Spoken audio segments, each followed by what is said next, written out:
गोर लगै छी, अपना सबके मिथिला संस्कार पर स्वागत करै छी। समय जेहन छै तेहने लोकके चलऽ पड़तै, ओहिसँ विपरीत लोक नहि चलतै, चलतै विपरीत तऽ खरापी हेतै। ताहि लऽ कऽ अपने सब जेना समय चलै छै तहिना चलू, जेम्हरे हवा बहै छै तेम्हरे चलू। तऽ एकटा अपने सबके विवाहक गीत दै छी, से सुनबै।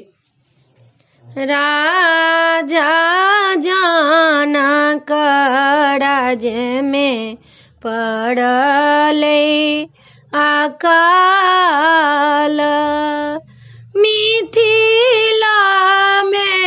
मचल हाहाकार।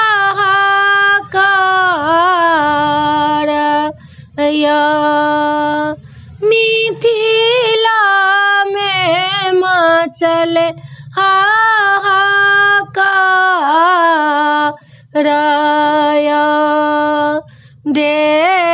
देशहि देश केरा मुनि सब आओल, दीनमा के कएलनि विचारिया।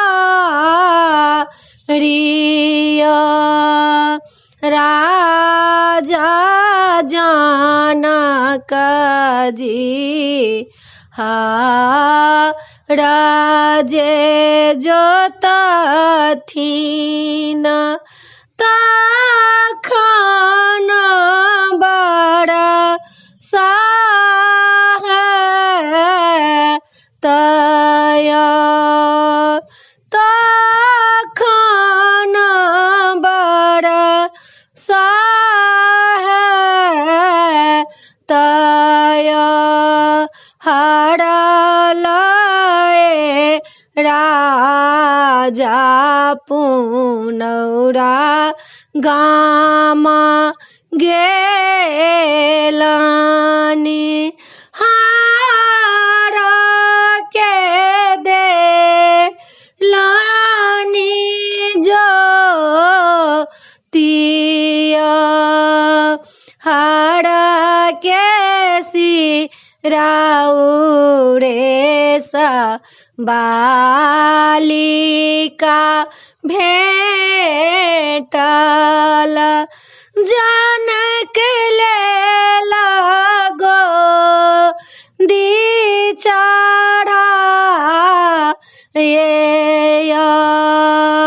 राजा जनक जी के बेटी भेटी गेलनि,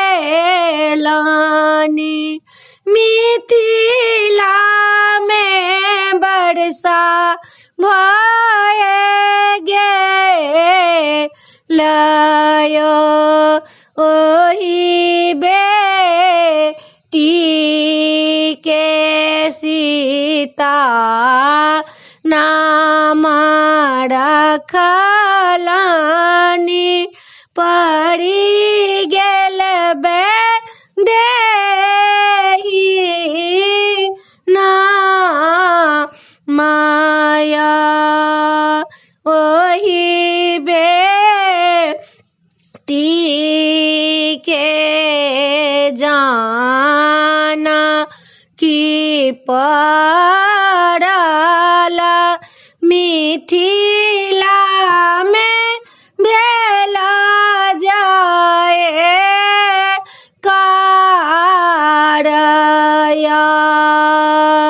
मिथिला के बेटी के मैथिली नाम पड़ल, मिथिला के गौरव बढ़लै। सीता के विवाह बधपुरा भेलनि,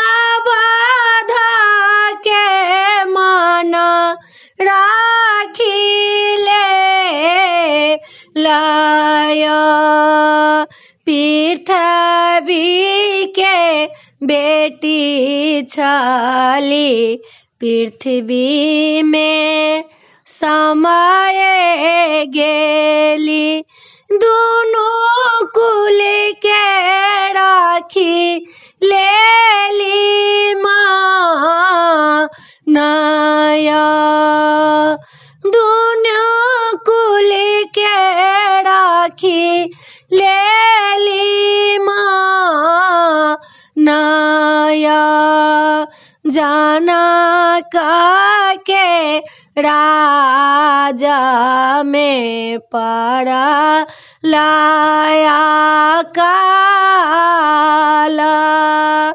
मिथिला के लोक व्याकुल भेलया। वीडियो में यह छला अपने सबके ई विवाह के गीत नीक लागत तऽ हमरा कहबै जरूर, बिसरबै नहीं। अहाँ सब बिसरल जाइ छियै, हमरा सब्सक्राइबरो नहीं करै छियै, बिसरल जा रहल छी। हमरा से की गलती भेला से अपने से कहू। किछु गलती भेल हैत, किछु त्रुटि भेल हैत तऽ हम हुनकर पूरा करब। अपने सब हमरा एना नहीं बिसरियौ, जरूर लाइक करियौ, सब्सक्राइब करियौ, कहियौ जरूर। जय मिथिला, जय माता।